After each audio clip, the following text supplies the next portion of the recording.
लपेट नहीं है, ये वाला कर लो।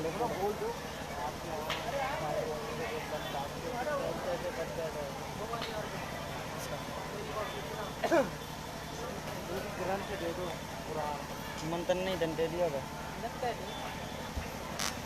श्री राधे श्री राधे श्री राधे। प्रेम से बोलो, प्रेम से बोलो, प्रेम से बोलो। आज लास्ट दिन है, आज बोलो, फिर बोलने के लिए नहीं चाहिए। प्रेम से बोलो। देखिए घर में जब विवाह होता है तब तो हम खूब नाचते हैं। अरे तुम नाच नहीं रहे हो तो कम से कम ताली तो बजाओ बैठे बैठे हैं। सबको ताली बजाना है। आइए एक कड़ी और भजन के सुने, फिर आगे कथा में प्रवेश करते हैं।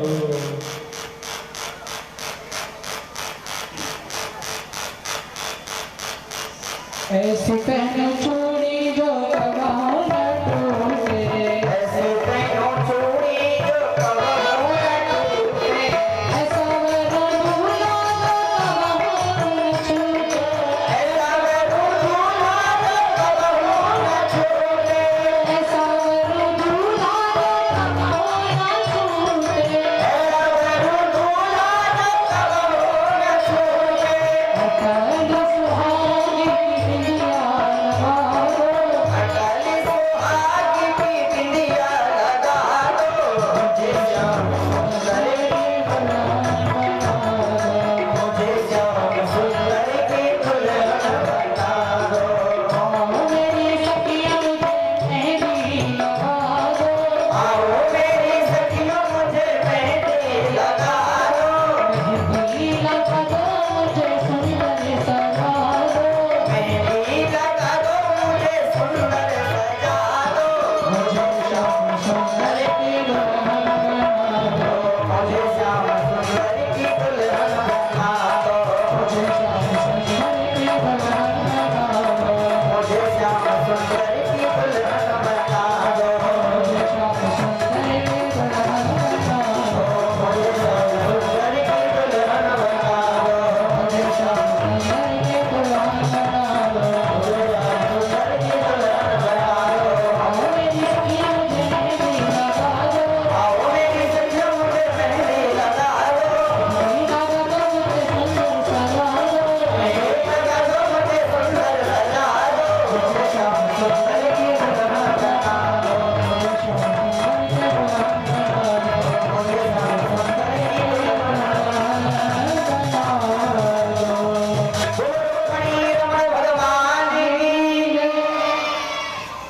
सुंदर श्रृंगार हुआ माता का।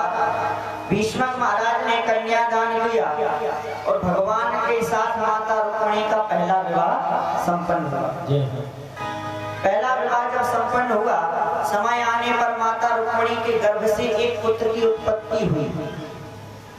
लेकिन हुआ क्या, उस पुत्र की उत्पत्ति हुई, लेकिन वह पुत्र प्रसूति का ग्रह से ही एक राक्षस संबरासुर नामक राक्षस ने उसको चुरा लिया। उसको पता था कि इसी पुत्र के कारण मेरा मर्दन होगा। चुरा करके आकाश मार्ग से ले जा रहा था, समुद्र में फेंक दिया। समुद्र ने एक मछली ने उसको ले लिया, निगल लिया। वह मछली को जब मछुआरे ने पकड़ा तो वह मछली पकड़ करके संबरासुर की रसोई में ही पहुंच गई। संबरासुर की रसोई में एक मायावती नाम की जो रति महारानी है, दासी काम करती थी। उस दासी ने जब मछली का भेदन किया तो उसमें से यह बालक उत्पन्न हुआ। उन्होंने उनकी बड़ी सेवा की, खूब पाला पोसा। समय आने पर जब प्रद्युम्न जी बड़े हुए तो उनकी मायावती जो माँ थी, उनके प्रति उनकी भावनाएं बदलने लगी। प्रद्युम्न जी बोले, मैया आपके प्रति मेरी भावनाएं बदल रही हैं, ऐसा क्यों? तो उन्होंने बताया कि देखिए महाराज, मैं आपकी माँ नहीं हूँ, मैं आपकी पत्नी हूँ रति, और आप स्वयं कामदेव हैं। जब शंकर जी ने आपको भस्म किया तब हमने उनसे वरदान मांगा था, प्रभु आपका दर्शन कैसे हो। तब भोले बाबा ने हमें वरदान दिया था कि आप भगवान श्री कृष्ण के पहले पुत्र के रूप में जन्म लेंगे और मैं आपकी पत्नी रति हूँ। प्रद्युम्न जी ने रति महारानी से विवाह किया और सम्रासुर नामक राक्षस का वध किया। लौट करके नारद जी के साथ जब द्वारिका लौटे तो द्वारका में आकर के देखा कि भगवान के 16,108 विवाह हो गए। परीक्षित जी ने पूछा कि 16,108 विवाह भगवान के किस तरीके से हुए, हमें बताइए। एक विवाह तो पहले ही हो गया था रुक्मिणी के साथ, 107 विवाह कैसे हुए 16,107? तो बताने लगे, बोले एक सत्राजित नामक राजा थे, सूर्य के परम भक्त थे। सूर्य भगवान ने उन्हें स्यमंतक मणि प्रदान की थी। वो मणि रोज 8 भार सोना देती थी, अष्टभार। एक दिन की बात, सत्राजित उस मणि को अपने गले में धारण करके और भगवान की सभा में गए। भगवान के जो दरबारी थे कृष्ण भगवान के, उन्होंने कहा इतना चमकने वाला पुरुष कौन है? बताया कि सत्राजित आ रहा है स्यमंतक मणि को धारण किए हुए। भगवान ने सत्राजित से कहा, देखो सत्राजित, तुम इस मणि को राजकोष में जमा करा दो, इससे जो धन निकलेगा वो राजपाट में काम आएगा, राज्य की सेवा करने में, और तुम्हें भी सुरक्षा बनी रहेगी। सत्राजित ने साफ साफ मना कर दिया, ये मेरे इष्ट देवता के द्वारा दी हुई मणि है, मैं इसको किसी को नहीं दे सकता। भगवान कुछ नहीं बोले। इधर घर पे जब सत्राजित आए तो इन्होंने अपनी मणि एक अलमारी में रख ली और उस मणि को सत्राजित के भाई प्रसेन ने पहन लिया। और प्रसेन एक दिन जंगल में शिकार खेलने गए उस मणि को पहन करके, तो एक शेर ने प्रसेन का वध कर दिया और उस मणि को ले लिया। आगे चला तो उस शेर का वध एक रीछ यानी कि जामवंत जी ने उस शेर का वध कर दिया और मणि ले ली, और मणि ले जाकर के अपनी पुत्री को दे दी। इधर जब समय का कुछ पता नहीं चला, प्रसेन का पता नहीं चला, तो सत्राजित ने अपनी पत्नी से कहा, देखो मुझे केवल संदेह है, तुम किसी से कहना नहीं। बोले क्या? बोले मुझे लगता है मैंने भगवान कृष्ण को द्वारकाधीश को मणि देने से मना कर दिया था, इसलिए उन्होंने मेरे भाई को मरवा करके मणि ले ली। अब पत्नियों को बात बताएं, वो भी ये कह दें कि तुम किसी से कहना नहीं, तो जब उनके पेट में दर्द ही होता रहता है जब तक वो बता ना दे किसी को। इसमें माताओं की गलती नहीं है, इसमें श्राप लगा है युधिष्ठिर जी का। युधिष्ठिर जी महाराज महाभारत के बाद जब अपने पितरों को जल दे रहे थे जो मरे थे, तो कुंती मैया आई। कुंती मैया ने बोला कि युधिष्ठिर, कर्ण के नाम से भी एक अंजलि जल दे दो। युधिष्ठिर जी ने कहा, ना तो कर्ण हमारे वंश का, ना कुल का, ना खानदान का, उसके नाम का हम जल क्यों दें? तो आज कुंती मैया ने बताया, देखो युधिष्ठिर, कर्ण तुम्हारा बड़ा भाई है, वो मेरा ही पुत्र है। मैं विवाह से पहले सूर्य भगवान की कृपा से गर्भवती हुई। जो ये कहा तो युधिष्ठिर जी महाराज को बड़ा दुख हुआ। मुझे इसीलिए लगता था कर्ण के प्रति मेरा प्रेम अलग ही झलकता था। जब मैं उसके चरणों को देखता था तो छूने की इच्छा होती थी, लेकिन तुमने मेरा इतना अच्छा भाई मुझसे दूर किया। मैं श्राप देता हूँ कि माताओं के पेट में कोई बात पचेगी ना। तो तब से माताओं, पूरी नारी जाति को श्राप लग गया, इनके पेट में कोई बात पचती नहीं है। करने करने जपन जना, पूरे द्वारका में ये बात फैल गई कि कृष्ण ने प्रसेन को मारकर उस मणि को चोर लिया। भगवान श्री कृष्ण को झूठा कलंक लगा, क्योंकि उन्होंने गऊ के खुर होता है ना, खुर में पानी भरा था मिट्टी में, जमीन में, गऊ के खुर से जो गड्ढा हो जाता है, उस पानी में चौथ के चंद्रमा की परछाया देखनी थी, परछाई।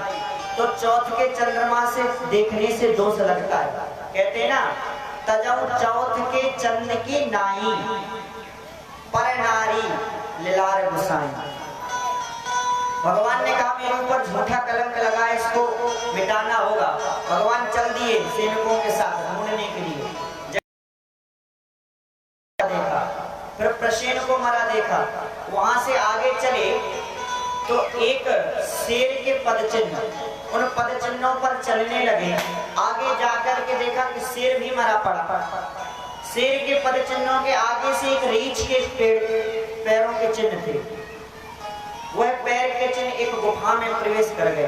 भगवान गुफा में घुस गए और गुफा में देखा तो जामवंत जी की पुत्री।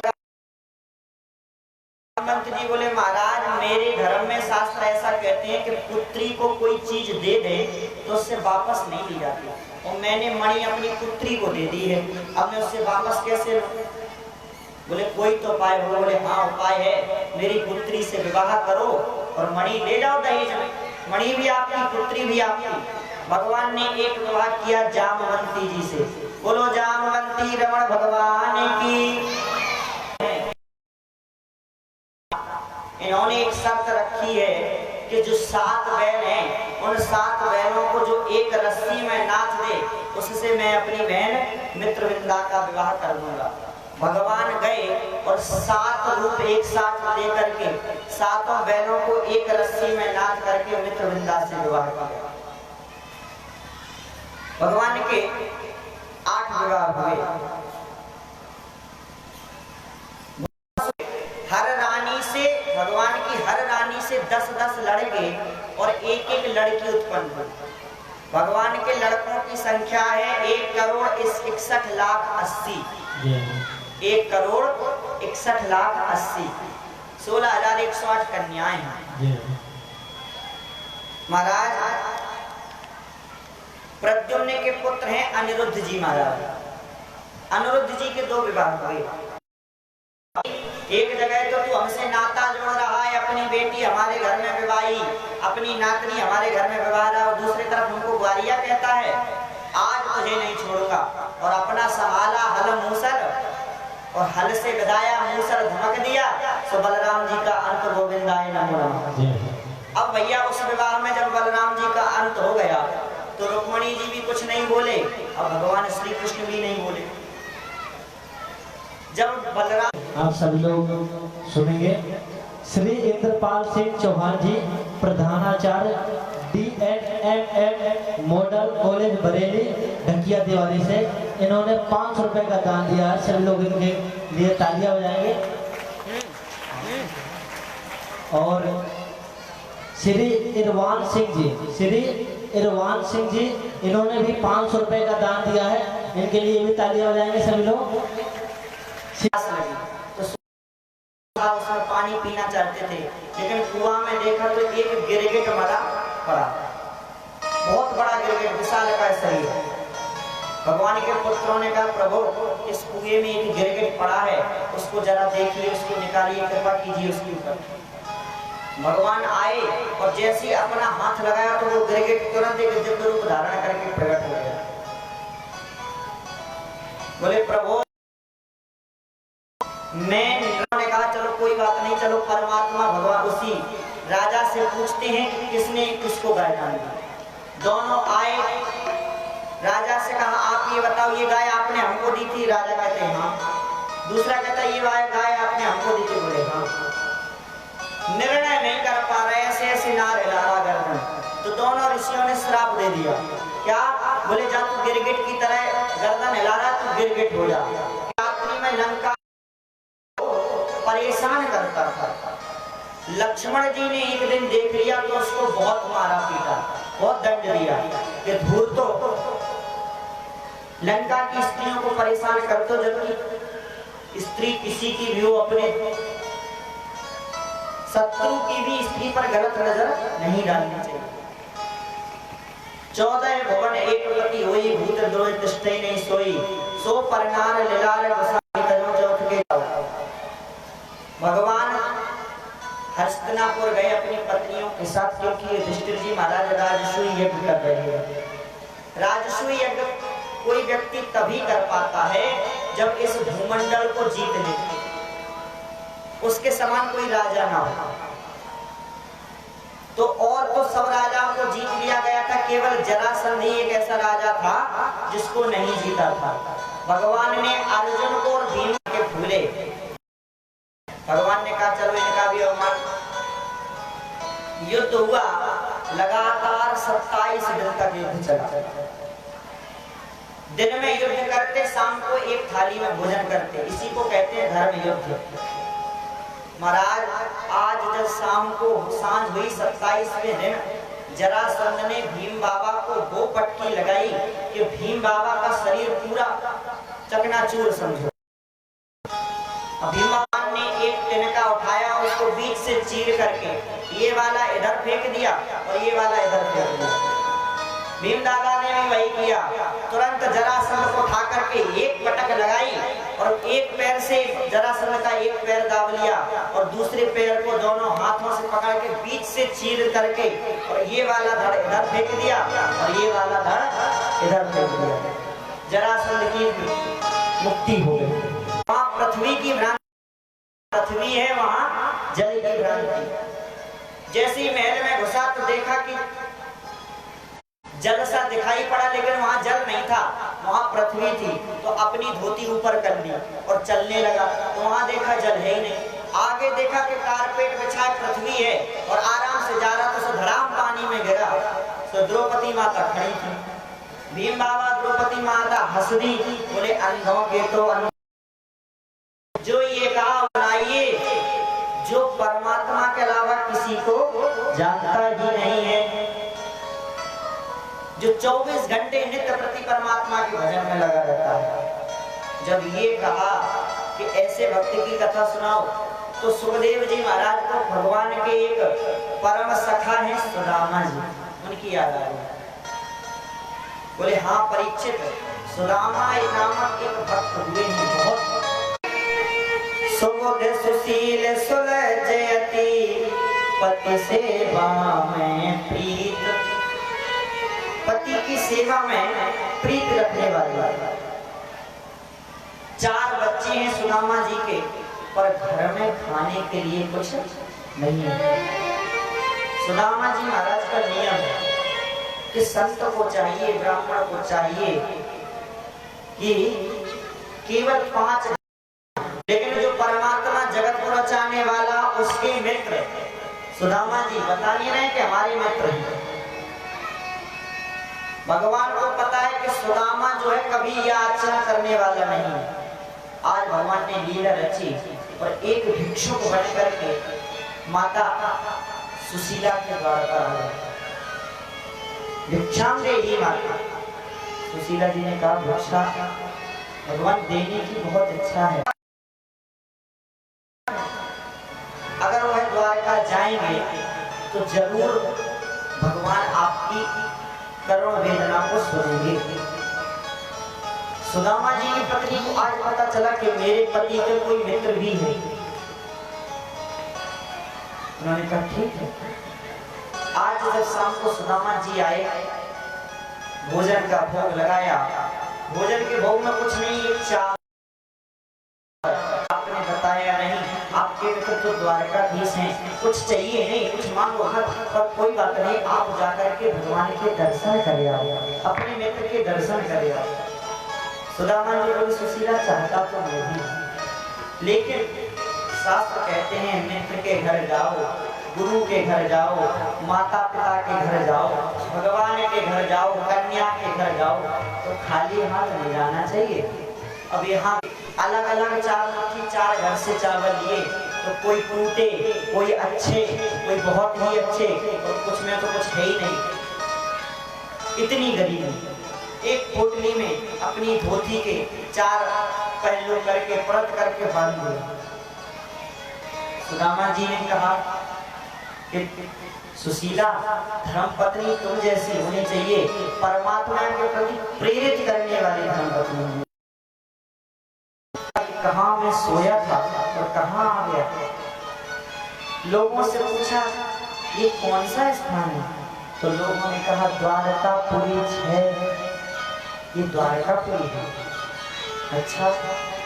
अच्छा एक बात बताओ, अगर ये द्वारकापुरी है तो इस द्वारका में मेरा मित्र रहता है कृष्ण, उसका घर कहाँ है? बोले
भगवान श्री कृष्ण सुदामा जी को लेकर के अंदर गए, अपने सिंहासन पर बैठाया।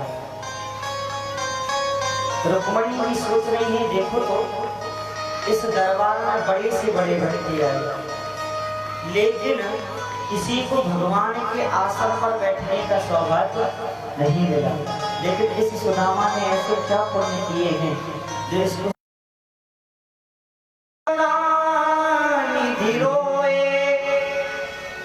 और पानी परात को हाथ छुओ नहीं, नैन के जल सौ पग धोए, नैन के जल सौ पग धोए।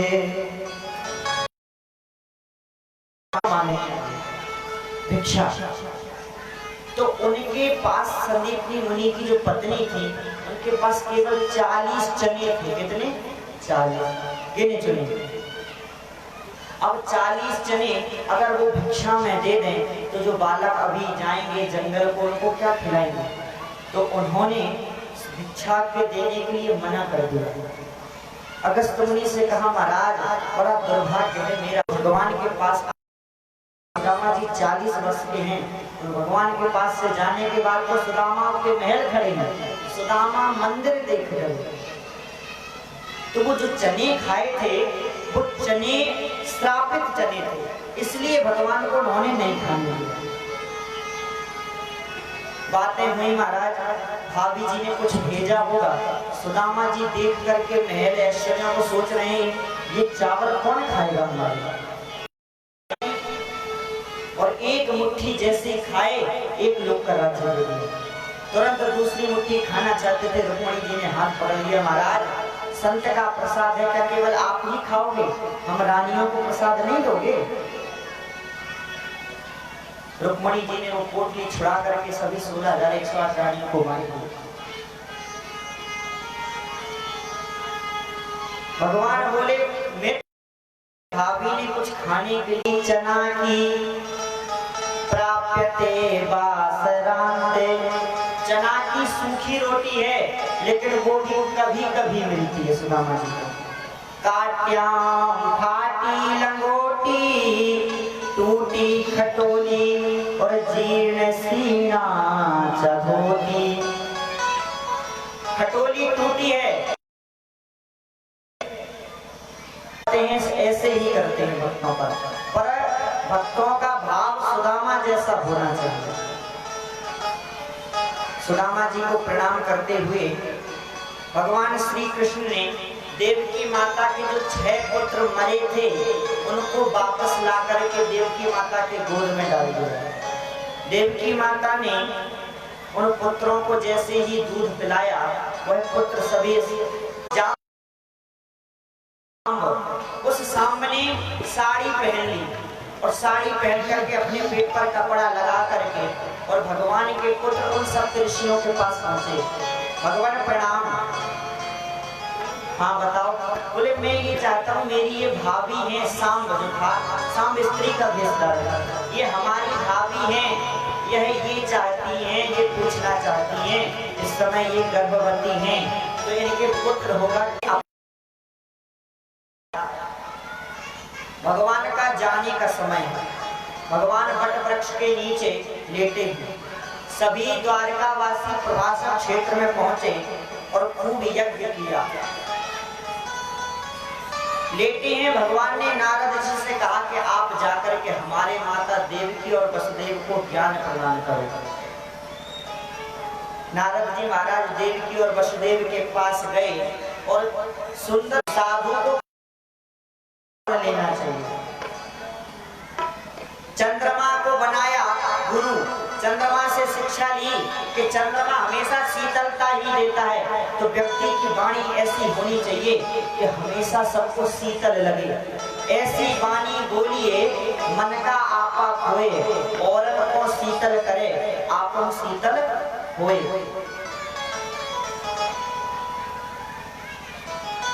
अजगर को सर्प, समुद्र में एरका नामक कटीली कटीली जो घास थी, उसी घास को उखाड़ करके एक दूसरे में मारने लगे। धीरे धीरे धीरे धीरे समझो सारा यदुवंश नष्ट हो गया। चतु पंचावशिष्टम, केवल 4-5 यदुवंशी बचे। उद्धव जी महाराज इत्यादि लोग बचे, वज्रनाभ जी, उद्धव जी भगवान के पास खड़े हैं। उद्धव जी महाराज और मैत्रेय मुनि, प्रभु आप एक वृक्ष की सघन छाया से देखा कि भगवान के चरण कमल लाल लाल हैं, तो उसने सोचा कि कोई मृग है। वहां से देख करके एक तीर मारने की कोशिश की, तो तीर आकर के भगवान के चरणों में लगा और आह निकली। तुरंत बहेलिए दौड़ कर गया, प्रभु माफ कर दो, मुझे बहुत बड़ी गलती हो गई। भगवान ने कहा तुम्हारी कोई गलती नहीं है, ये जो जरा नामक बहेलिया था, मेरा भ्रम दूर हो गया। अब आप चले जाएंगे, सर्प आएगा और मुझे डसेगा, मैं मर जाऊंगा। जो ये कहा परीक्षित जी ने, मैं मर जाऊंगा। तो डांटते हुए सुखदेव जी बोले, तुम तो राजन मर्ष्यति पशु बुद्धि मीमांग जनी, तुम मरने वाले हो, ये पशु बुद्धि है, इसको छोड़ो, क्योंकि तुम मरोगे नहीं, तुम तो अमर हो गए। आत्मा कभी मरती नहीं है। और जिस तरीके से मिट्टी से घड़ा बनाया